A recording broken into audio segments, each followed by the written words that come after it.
And welcome everybody out there to a special edition of the Final Yard, and this really did feel finalized, didn't it? So we're going to get into everything that went on, good or mostly bad, as the Dolphins got shut out. 30. Xavier Howard looks good. There we go. There's the one thing of the day. So Dolphins lose 35-0 to the Buffalo Bills. And before I let myself rant for too long, I'm just going to go ahead and once again jump on our sponsor here, Thrive Fantasy. So if you want to get into fantasy sports but not sure where to start, go to thrivefantasy.com. They'll be able to make things easy for you. Just choose 10 of the available 20 players to build your lineup. Each prop is assigned a fantasy value for the over and the under on how likely it is to hit and have based on how well they perform. So you can win a share of the prize pool based on whichever contest you choose to enter. So if you ended up, I know there was some prizes that are going on 5 reasons. If you happen to get the top 2 on the contest available there, you would have gotten some free 5 reasons merch. So let's see if you happen to jump in on that. Just go ahead and check out the description in the link, or the link in the description, excuse me. See, I'm so mad that I'm getting things backwards. Link in the description below. And if you deposit up to $100, you'll get up to that much matched. They'll also match anything below that as well, up to a minimum of, I believe it was $10 that they'll match it. So just go ahead and jump in there, get yourself started. ThriveFantasy.com, our sponsor. And now that I've gotten that out of the way, I am about to go ballistic on these Miami Dolphins because I had chosen them to win this game on the yesterday's episode of Pulse of Fins Nation with my good friend Ron Caniff. Turns out Ron was right and the Bills won, but he was not right in how they were going to win because he thought that this game was going to be a lot closer than it was. I thought it was going to be a lot closer than it was. No, instead, we looked just like the same team that we were back when the Bills fought us last time, and we looked utterly miserable on offense from start to finish. Even the opening drive did not look good because the offensive line, once again, cannot handle basic blitzing, cannot handle basic rushes, cannot handle anything. And oh, by the way, Tua ends up getting hurt. Luckily, his x-rays were negative, so at least we have that to hopefully look forward to in the future, that he'll be back maybe next week or maybe the week after that. But I've reached a point, and Alfredo, I hope, hopefully you can talk me off the cliff here because I'm about ready to lose my mind here.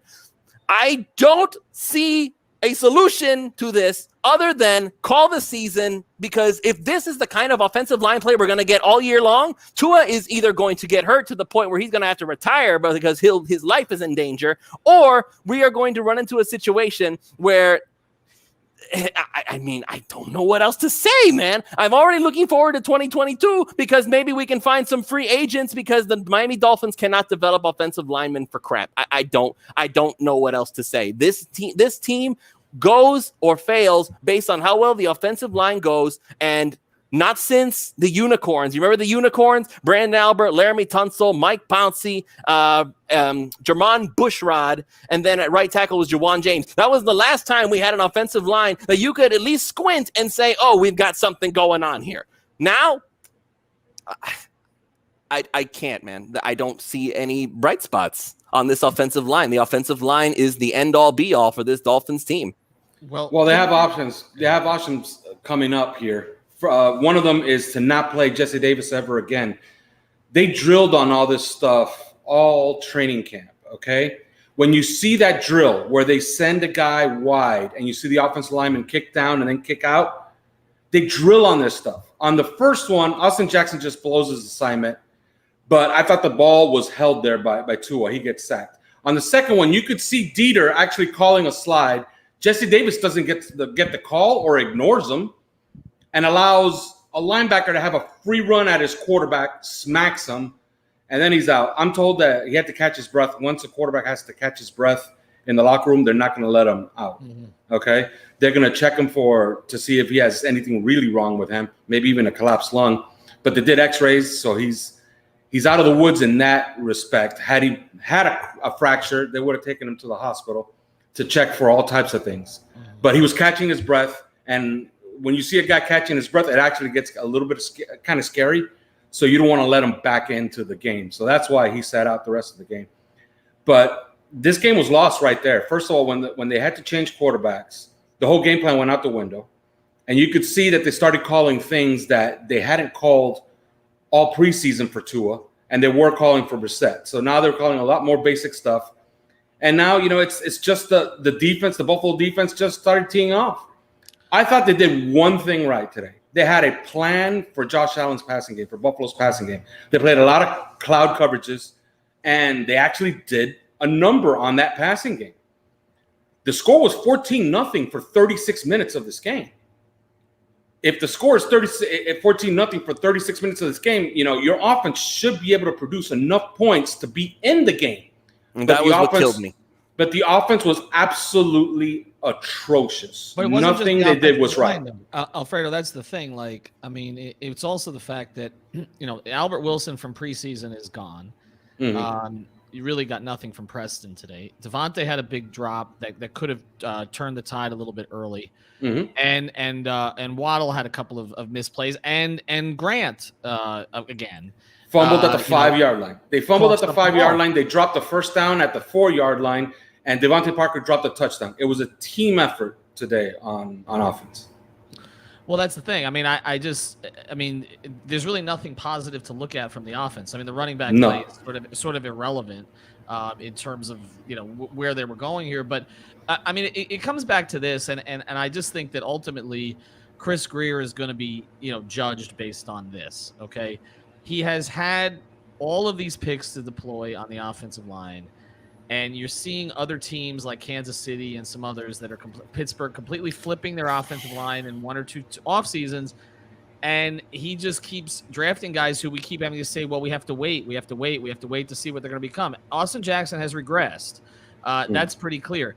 Yes. Jesse Davis, the captain thing or no captain thing, should never be starting for this team. He was never supposed to be the starter. The fact that they're even making him the starter is ridiculous. And Liam Eichenberg, in the short time that he was in after the knee injury to Davis, guess what? He looked better than Davis. But here's the other thing about that, Lewis, that makes no sense is that this is a team that has not deferred to veteran players, right? They've brought in a couple.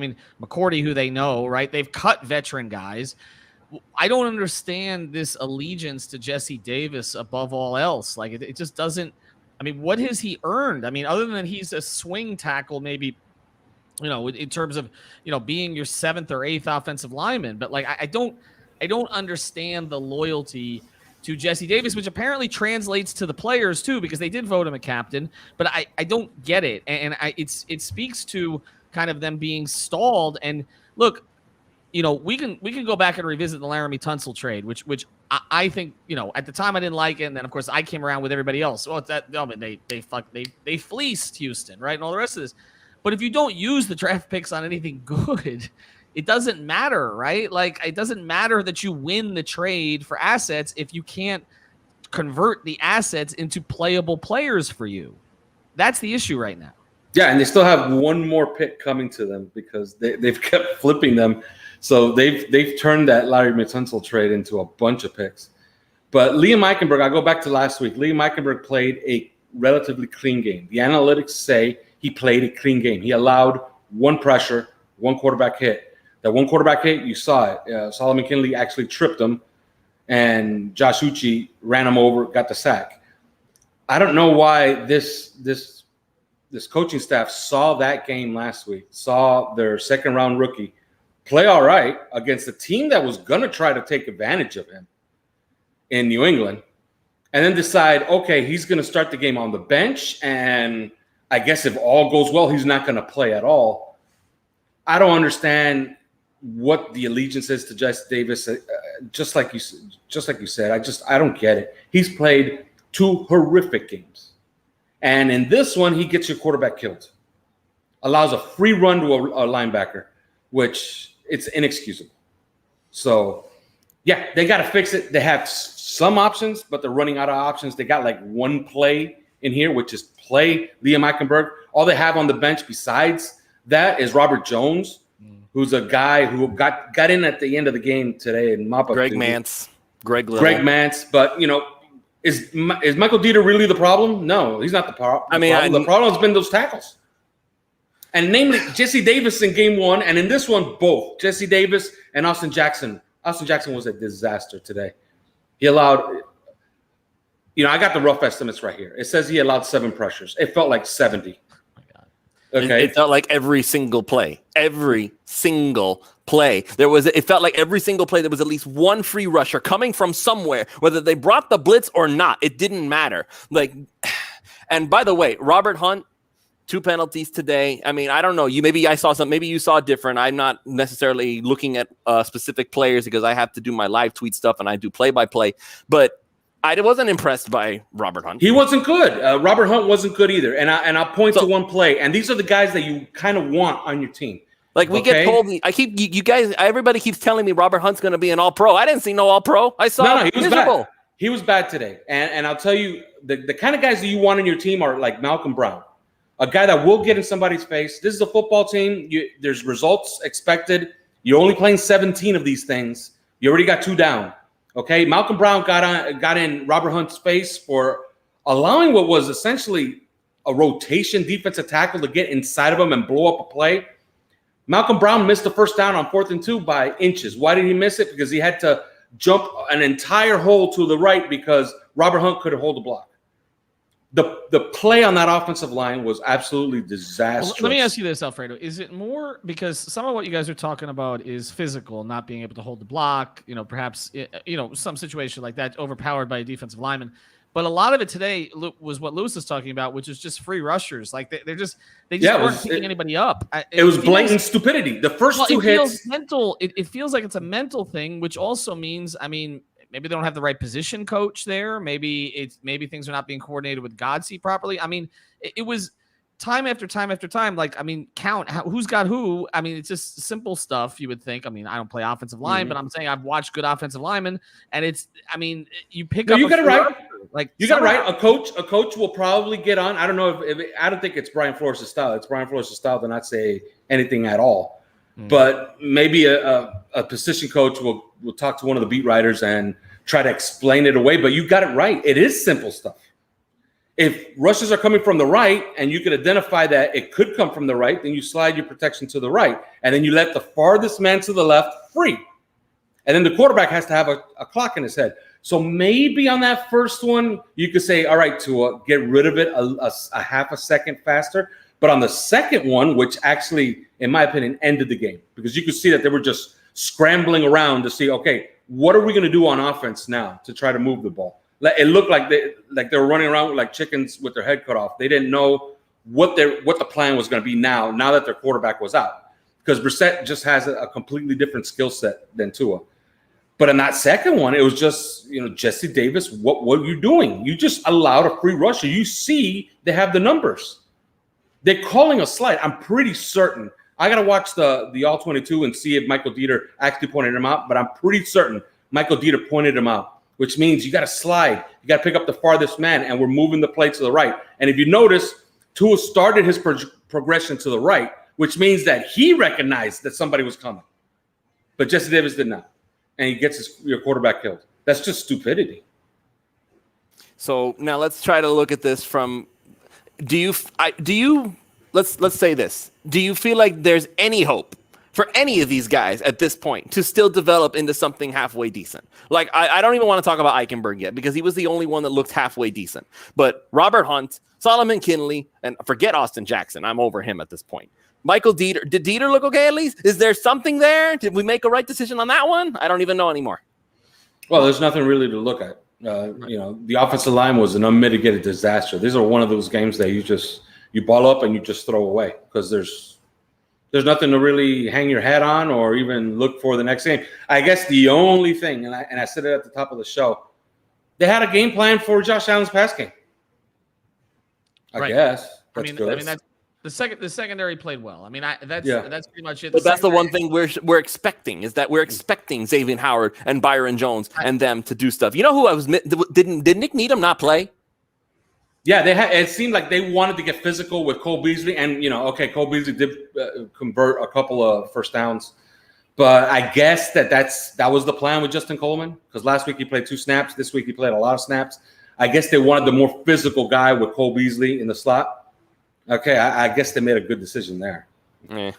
I'm just defensively they were okay. Again, up until the end where it was they were just so exhausted. But you see, at a certain point, the offense is doing nothing for you. Okay, you're giving the ball away on 3 4th downs. Okay, you couldn't convert 3 4th downs. Meanwhile, I know it was just 4th and inches, but like Josh Allen just plows forward for a quarterback sneak, no problem on a 4th down, no issue whatsoever. Gets it by 1.5 yards. It looked like they gave up, Ethan. It looked like they gave up. It did look like they gave up, and that to me is one. And we're going to talk too, I'm sure, but like to me, one of the worst parts of this game was that it did look like an extension of the last game of the season last year where they also gave up.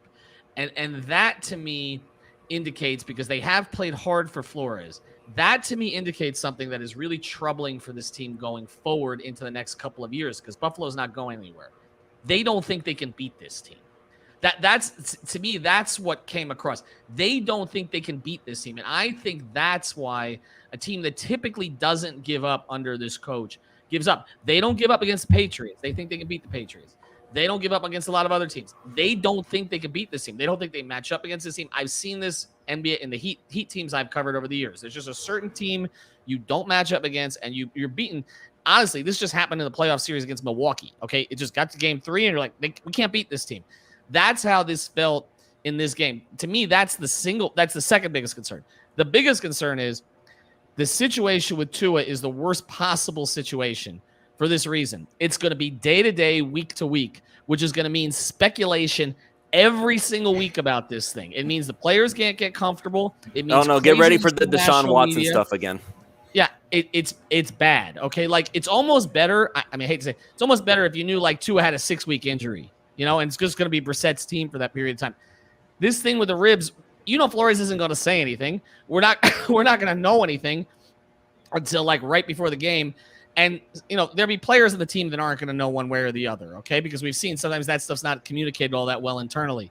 So this is the Tua thing is a bad situation. Ribs, it's a pain tolerance thing, okay? And so, basically, he's not going to... I mean, if it's pain tolerance, then I expect he'll be back soon, because what was the injury that he was fighting through back in college against Joe Burrow, and he still put together a performance. So if it's pain tolerance, he'll be back. The only thing I can really think that'll actually knock him out if it's like an actual injury that Flores says, no, I don't care, you're not going to play.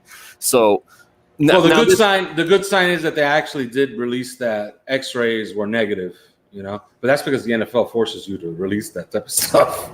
But I'm sure they would have kept it a secret if they could. I'm sure. I guess as far as will he play again next week against the Raiders? Well, you're only allowed for the first 15 minutes, which is the stretch portion of practice. But I guess we'll find out by Wednesday, Thursday.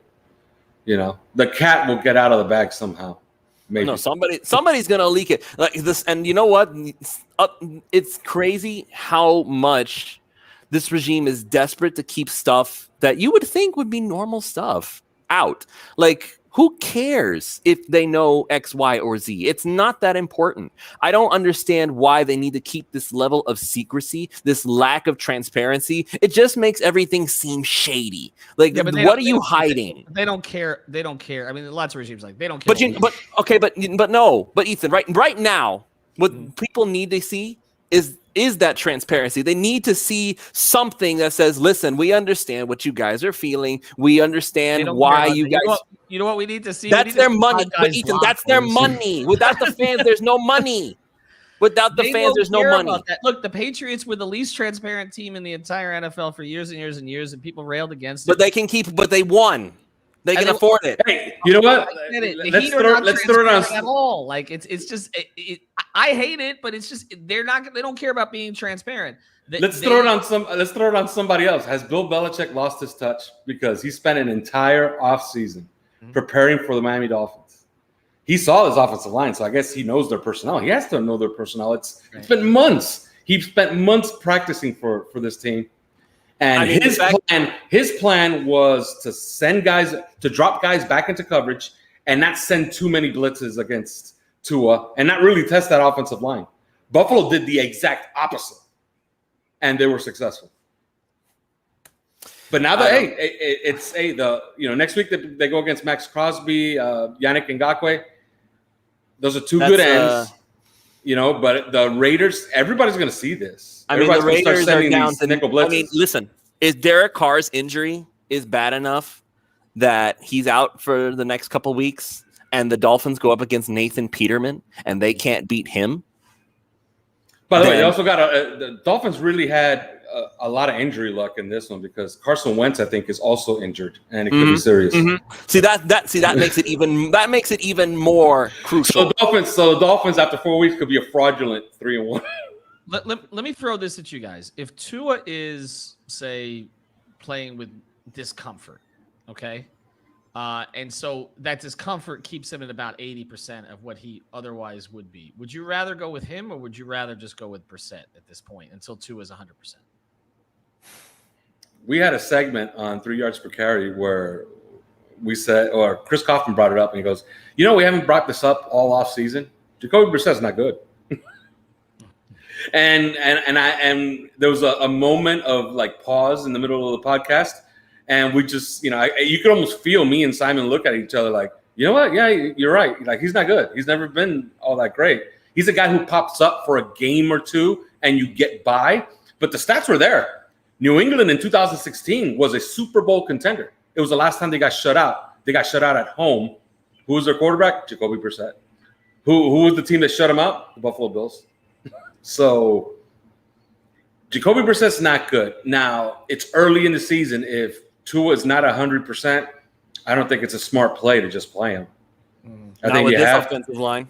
You have to go with Jacoby Brissett until he's 100%, and then you gotta gimmick your way through. You gotta find a way. You gotta find a way to gimmick these games to the point where you could win a bunch of games, 17-13.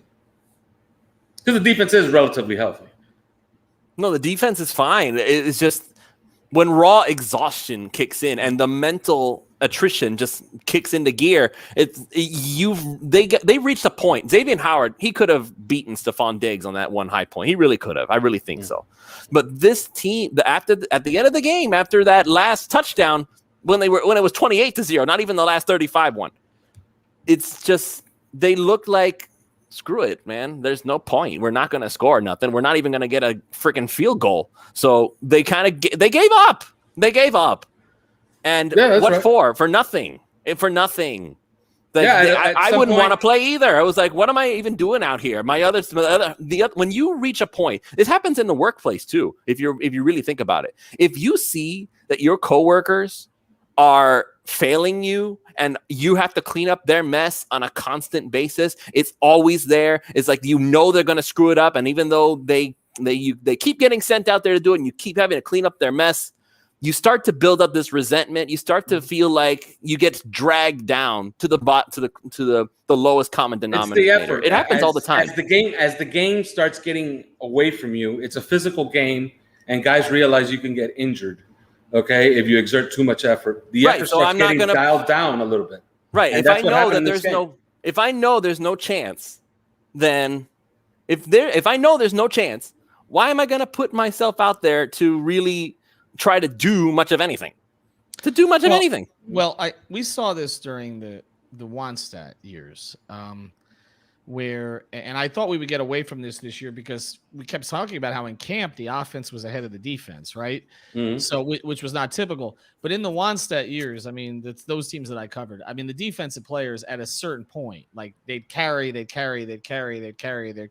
then they'd, understandably bitch and complain, and then they'd break down because you would have 5 or 6 Pro Bowl guys playing on the defensive side of the ball, keeping them in games, and the offense couldn't convert, kept putting them in bad field position, and on and on. And if that continues, I mean, if you're going 0 for 3 on 4th downs, if receivers are dropping passes that could have, quarterbacks are inefficient, offensive lineman is getting the quarterbacks killed, then yes, the defense at some point, like that's why I don't really put the 35 on them today. They didn't play well overall, but they didn't play poorly. Okay, they played well enough to win under sort of normal circumstances. The defense was fine. I'm not even blaming the defense. When I say that they gave up, I'm not even saying that as a detriment to them. I'm saying I understand how they feel. I understand why they felt that way. Your offense is atrocious. You can't even move the ball 15 yards without something going wrong. And by the way, all these mental errors, and on Jalen Waddle, like he had his moments, and yet we can't ignore what happened. He dropped at least, I think he dropped 2 passes. The punt return, which, by the way, I don't ever want to hear about Jakeem Grant muffing punts, because it seems like everybody has that problem now. Albert Wilson drops 2 passes.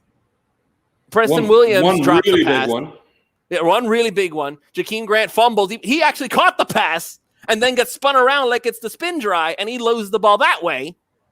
So Will Fuller, even with all of that, wouldn't have made a big difference. Zero difference. No, maybe he doesn't drop the ball at the 2-yard line. Well, right. Well, but the thing about Fuller was, I mean, there wasn't going to be time for him to get open. You can't run a 9 route. How the hell are you going to run a 9 route? You get to 2, okay, before 2 is on his back. Like, you can't. I mean, there's no this whole idea of how Fuller would open up the offense or Waddle would open up the offense. Yeah, to a degree, but like you don't have time for anything to develop. So you're simply talking about slants. You're talking about wide receiver flats. You're talking about that kind of stuff. I mean, so the speed that you've accumulated, I mean, it's going to work for you in the crevices, but it's not going to blow the top off the defense because there's no time for that stuff to happen. I think, look, they've tried to address the offensive line. Like, it's not like they've neglected it. Yes, they could have. No, Ethan. No. Hold on. They've just taken the wrong damn players, it seems like. Stop. They have addressed it. Yeah. By drafting players, knowing that pretty much every offensive lineman they've drafted besides Laramie Tunsil. Tunsil is like the one exception. Everybody else they've drafted has been a developmental guy. Oh, we'll turn him into something else. No, I'm over it.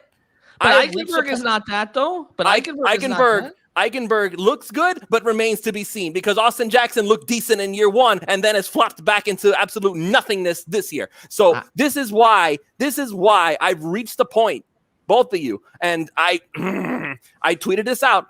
I don't care how much money. I don't care who it is. I don't care how old they are. If you see somebody who performed really well last season, throw all the money at him. Throw all the money at Dwayne Brown. Throw all the money at Brandon Scherf. Throw all the money at proven offensive linemen who have done it again and again and again throughout their careers. I don't care if we have the most expensive offensive line in the past 2 decades. I am tired of waiting for players to develop, knowing that this team cannot seem to develop offensive linemen. It's the only thing that they have completely and utterly failed at, to build up that level of talent. Every other position you can kind of see, yeah, there's something there. Yeah, you could say there's something there, except the offensive line. There's nothing there. None.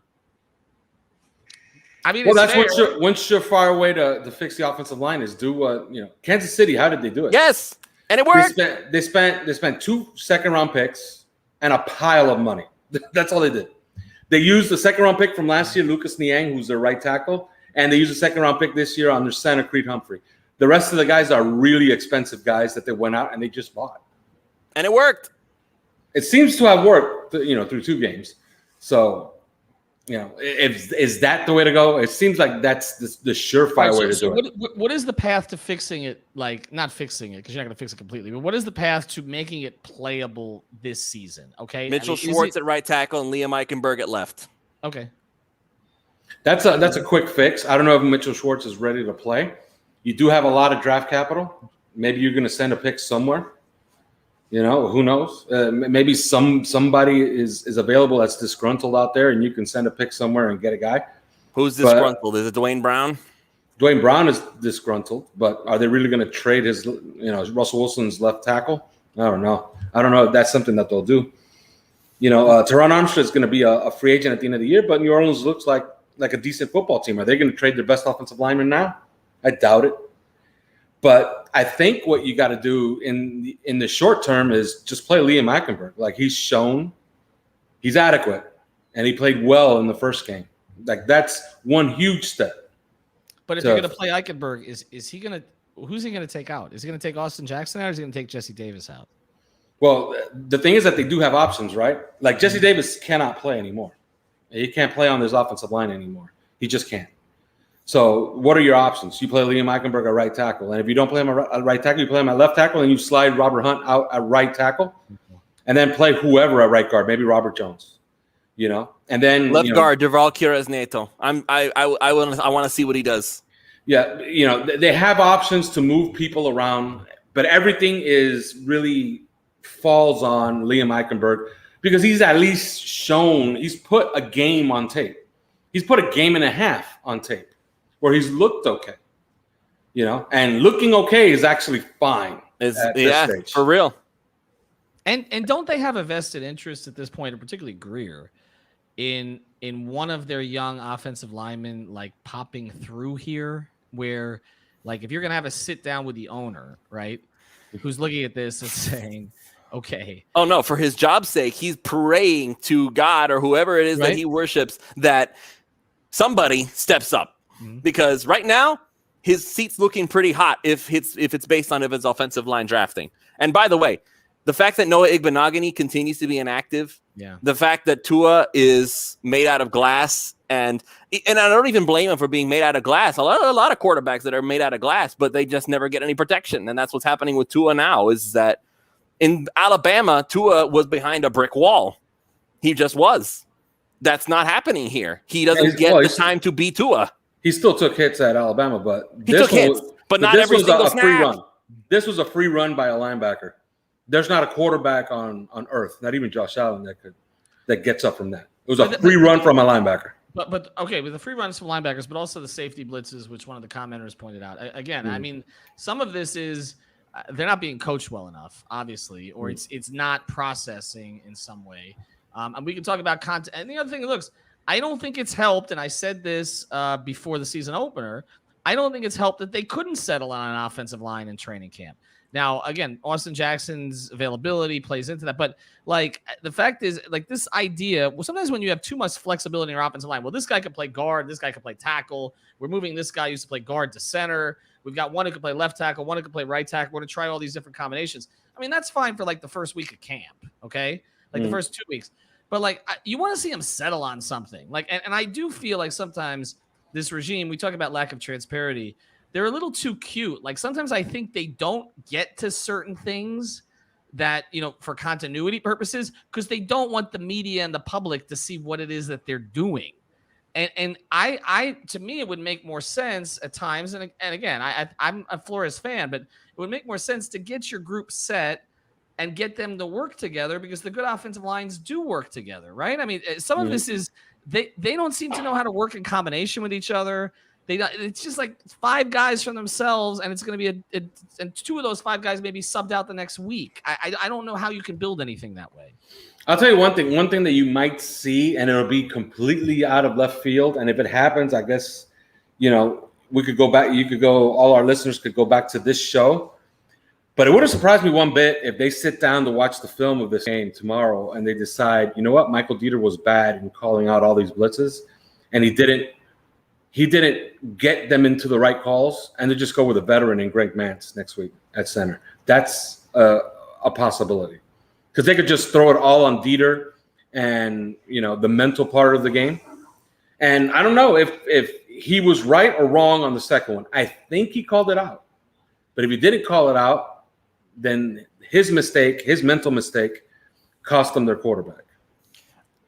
That's where I'm at too. At this point, I see that it's not going to work with this group. I'd like to see what happens if somebody else gets the shot. I'd like to see either Greg Little or Liam Eichenberg go in there. I'd like to see Greg Mance at center or guard. I don't care at this point. I just know that whatever they have now, it's not working. It's not going to work. And if we're going to throw Tua out there against even Nathan Peterman and the Las Vegas Raiders, it's still not going to be pretty, because you have guys that are going to be gunning for him. All you have to do is bring in just a little bit of pressure, and the whole offensive line is going to fold. And whether Tua can see somebody open or not, he's not going to have enough time to react to it.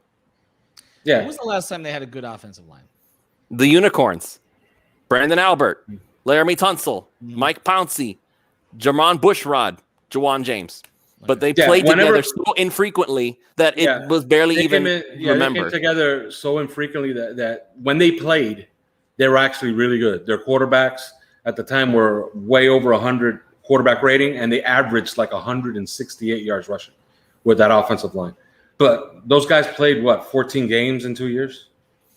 But think about who was on that line, though. Brandon Albert, who we grabbed. Oh, he was a Pro Bowler. Brandon Albert was a Pro Bowler. He was a Pro Bowler who we grabbed from another team. Laramie Tunsil was the The only reason he tumbled is because of the video. Mike Pouncey is going to establish for years. And he makes $22 million a year. And then yes. Mike Pouncey is a Pro Bowler also. He was established for years, yes. Bushrod was probably the weakest spot on that whole line. And he was a veteran for an 11-year veteran. He was a veteran for a long time. Won a Super Bowl ring as a starter. Yes, there was no real like, oh, well, if this guy develops and turns good, or maybe we can fix this other person. There was no fixing. There was no developing. They were good from the start. And that's why I feel like this is the only real solution to the Miami Dolphins situation. I keep bringing this up and everybody keeps rolling their eyes whenever I say it. The last time Miami had a really good offensive lineman was Josh Sitton. He was like 34 years old. He played against the Raiders in that one game before he got hurt for the season. But in that one game, he was the best offensive lineman, bar none, compared to everybody else on that whole line. And he came from outside, and he's an old fart. So yeah, it was against Tennessee, and it ended his career. It ended his career. But you know what? He was the best guy out there. He came from outside. He was old, and he was the best-looking dude on the field, and he was the best-looking dude on the field for the rest of that season. Yeah, he was a good player, and sometimes that's what makes sense. What makes sense is just get guys that are proven. And a lot of this developmental stuff, if they don't develop, they don't develop. Well, I mean, that was the Dolphin way for years, though. I mean, they would go out and get a Harry Swain they would go out and get veteran guys to kind of plug the hole. But they were veteran guys that struggled, and they're trying to fix them. That's the problem. You can't develop your own guys. What makes you think you can also fix them? So I'll ask this question: If Grier, let's just say, okay, that this team slips back this year, and I had them progressing forward, but the line makes me nervous, and now you're starting to lose guys as a result of it. And I don't know, the receiver core, for as much talent as seems to be there, if they can't catch consistently, that's going to be a problem too. But like, what is the bar here? Like, if the offensive line is atrocious all year, I mean, what do you guys think of 3 yards? I mean, is Grier safe beyond this season? I mean, this game today has to start bringing up, some doubt, at least some doubt. As far as now, how good is the team going to be? They can still win 11 games, but they're going to, like I said, they're going to have to, cover up for this offensive line, make some moves on the offensive line. Namely, they got to start Liam Eichenberg, and who knows if the owner pops in and says, you know what, I want to see Liam Eichenberg play. You drafted him in the second round. I want to see what is it that you drafted. Other than that, maybe they trade for somebody, but if not, they could still be a good team this year. These games don't really roll over if you really think about it. Sometimes the issues roll over, but the games don't roll over one to the other, because sometimes you catch a break. Like you said, the issues roll over in the sense of if your offensive line is getting people hurt, then it does become a protracted thing. And I just think also, look, we've typically said Grier is going to be judged ultimately on the Tua decision, right? Or what happens with quarterback, because that's how ultimately all GMs and ultimately all coaches are judged. Okay. If you get the quarterback right, you're in pretty good position. Well, now the problem is this, and this is, again, the biggest issue with the nature of this injury with Tua. Like, he could miss the next 4 or 5 weeks. I mean, he could. We don't know that, but he could definitely miss the next 4 or 5 weeks, and it could be every week that we're waiting until Friday to find out. And sometimes we may not find out, like I said, until Sunday. And my question is, to me, the worst case scenario from this season is that they slip back in some way, but not enough to get a high, whatever. I know their pick situation with San Francisco, but they slip back somewhat at the same time as they can't come to a conclusion on the quarterback. Because that is where this organization has been too many times before, and that's a terrible place to be. Like, you wanted to see Tua play like at least 14 games this season, I would think, and be not one of these things where now he's going to miss 4, 5, 6 weeks. I think rib injuries for quarterbacks, man. Like, I mean, he can wear the flak jacket, but like Alfredo said, if he's having trouble breathing, this could be that's not good. Weeks. Yeah, and I remind all our listeners and everybody who's watching this stream. We have pretty good evidence that none of the Deshaun Watson stuff came from either Grier or the coach. Mm-hmm. So who else did it come from? Well, we know. You could do the math on that. So it could just come to a head in the offseason where the owner says, enough of this shit. Let's just go get an elite quarterback and whatever it costs. And then he can proceed to get running around like a chicken with his head cut off because the offensive Well, line Deshaun Watson's used to it, which is the good news. Right. Oh, good. Yes, that fixes it. That makes it better. Is Houston 2-0 right now, by the way? I believe so. They are, aren't they? Which is insane. They're doing the tanking thing wrong. That's kind of Yes, they are.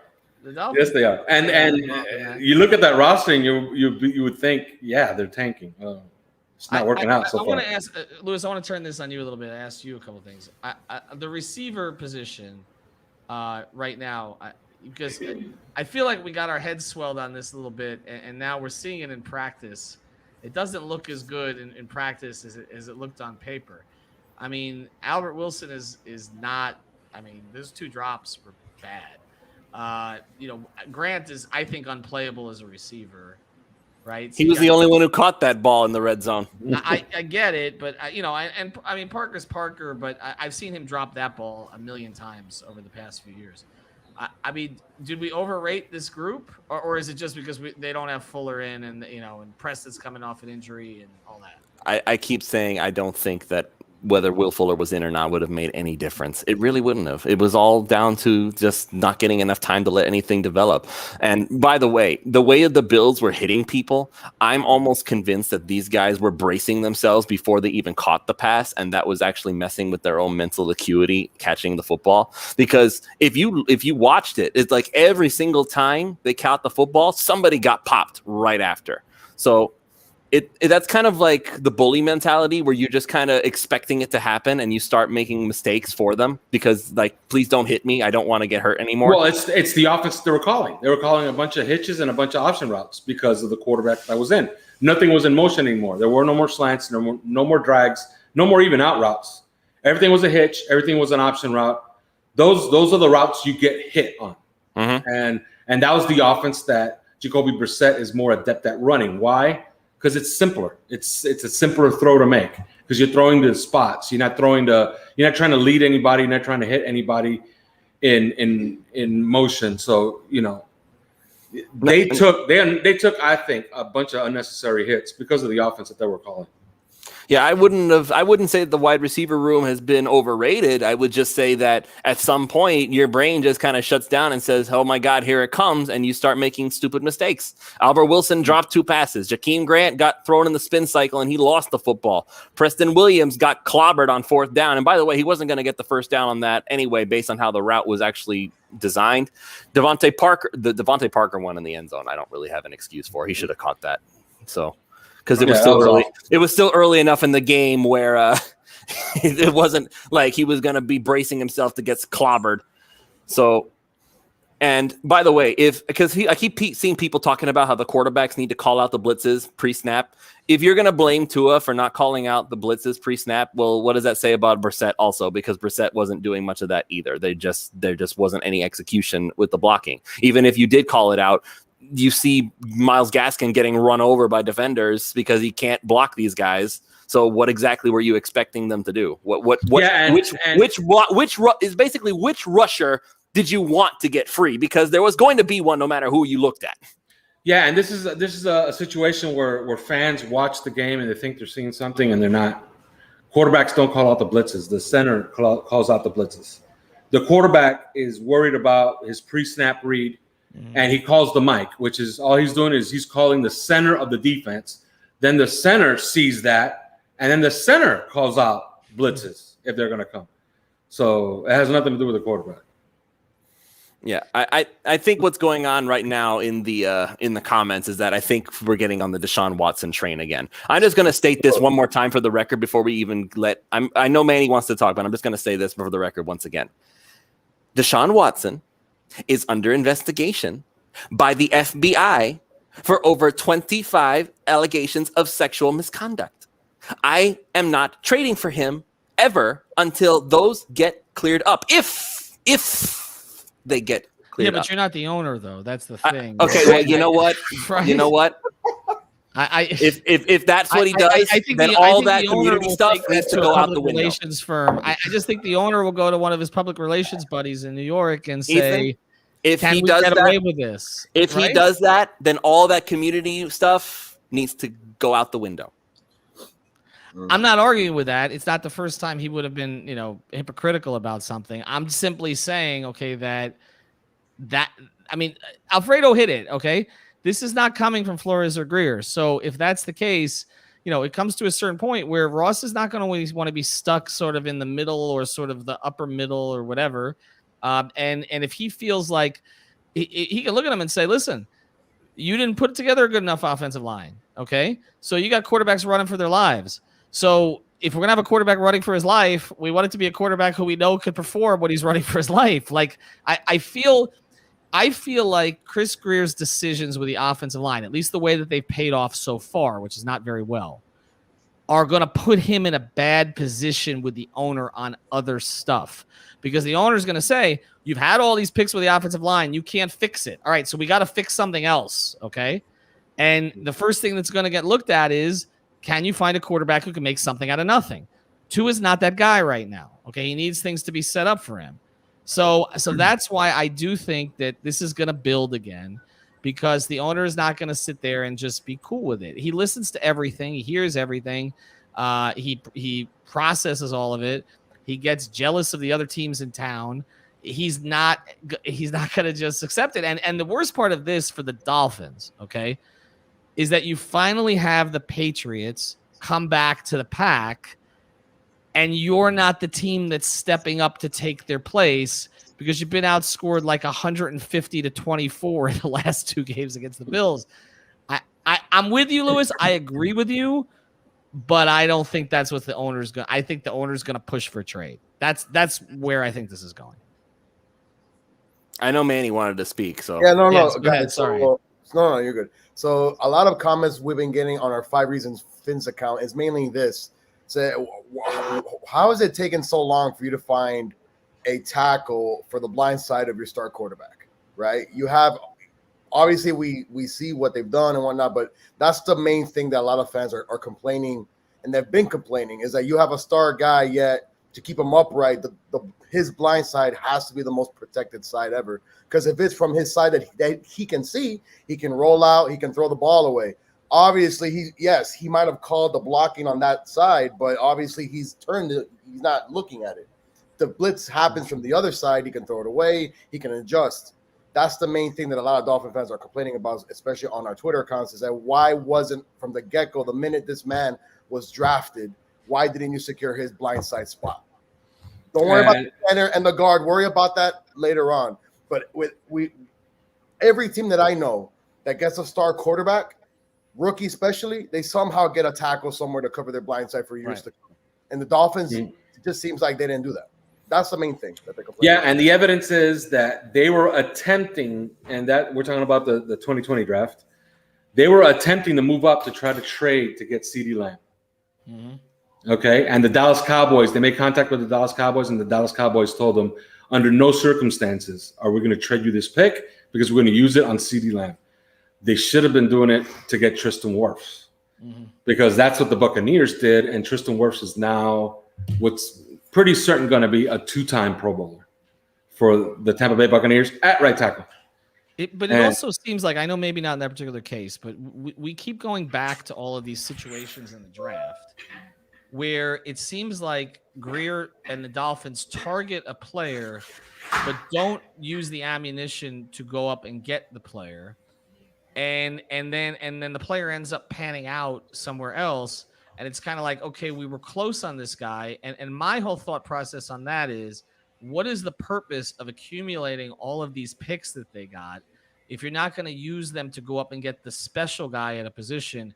And as Lewis is saying, going to wait for the project to fall to you. That's what, because then that makes it feel to me more like this is a developmental team. But that's not the posture that they've taken. They've taken up that this was a quick rebuild.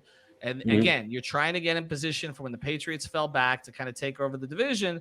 But like Lewis said, you're drafting developmental guys, with the exception of Eichenberg, who seemed like a ready for the NFL guy, who has a pretty good first game. and then you don't play him in the next game. That's the disconnect. I don't really understand the direction. Are they going for now or are they going for later? It's very hard to do both things at the same time. Well, I'm telling you, their expectations last year were nowhere near what most fans and most pundits thought it was. We did podcasts on this, and Chris Kaufman said it last year. Look, they don't think that we were prepared on most of our preseason episodes last year to do a bunch of fist pumps if they won 9-7, and they were in there toward the end of the season for a playoff spot. Chris Kaufman clearly told us, look, the thinking around the building is they should win 10 games. Like the team is good enough. They have enough talent. And that was last year. So what do you think their thinking is this year? Obviously, it's not going to be like, you know what? We won 10 games last year. It'd be all right if we won 10 again this year. No, you got to think that they're thinking, you know what, more than that. So trust me, as disappointed as we are, they're going to be extremely disappointed because they've actually made some promises to themselves and to the owner. Right. Well, to the owner. And the other part of this is, and then I'll get out of the way here for Lewis. The other part of this is that Dolphin fans are scarred because every time that a regime starts to build something, there's a fallback season. Okay. Whether it's, going back to 2008 and Sperano's second year, 2009, Gase, obviously his first year going to second year. So you have these blips where the team kind of comes together a little bit, but is kind of proven fraudulent in the playoffs. And that happened both in 08 and 16. And like this year, they didn't make the playoffs, but you didn't want it to feel fraudulent. The offensive line has the potential to make the whole thing feel fraudulent. Like nothing else good can occur. They don't have, because then all the other decisions that Greer made start to come under the microscope. If you don't have a serviceable offensive line, then your backs, okay, which you decided not to upgrade in the offseason, right? You had plenty of opportunities to do that in the draft and free agency. You didn't try to upgrade them except for Malcolm Brown, who can't pick up a 4th and 2. I know maybe it wasn't his fault today, but whatever. He's not a great player.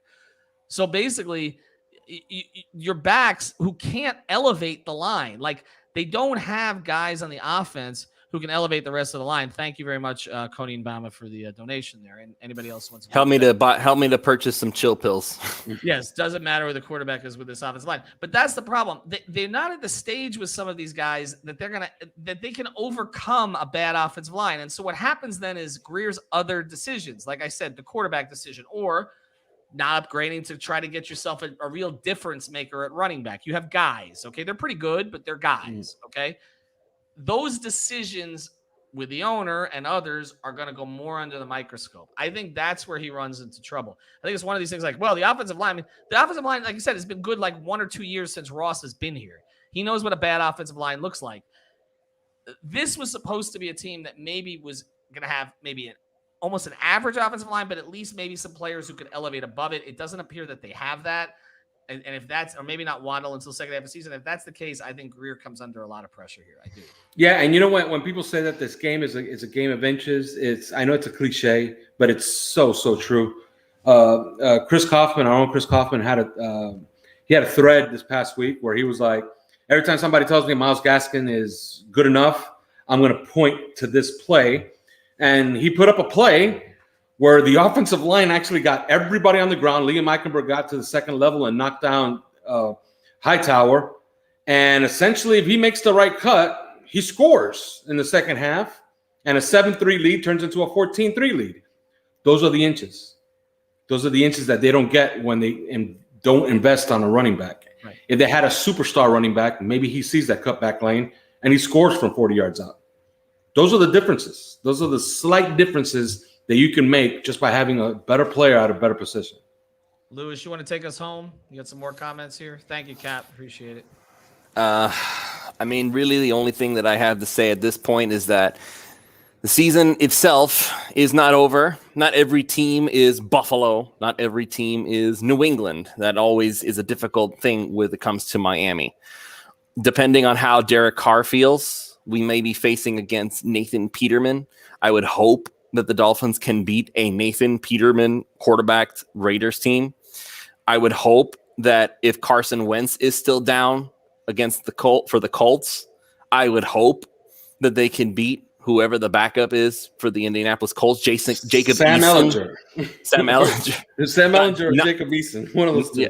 It's like I would hope that they can beat that, because like there's nothing aside from this loss. I don't see why Miami can't show up facing the Buccaneers with a 3-1 record. They should be able to pull this off. I don't. By the way, Carr did a return in that game and did throw a touchdown pass. Oh, he's back. Okay, so never mind. Derek Carr is the. So you're not getting one of the worst quarterbacks of all time. No, right. So we're getting Derek Carr. Yeah. Okay. Unless Carr has a horrible week of practice, you can expect him to be part of this offense for the Raiders next week. Okay, so that hope goes down the drain. But I mean, see, that's the funny thing is that I know it took a miracle from Fitzpatrick, but technically we beat the Raiders. I think it was on their wasn't it on their home field? Yep. Yes. Yep. So unless the Raiders got miles better, Gaskin touchdown that he made like 3-4 people miss or something, right?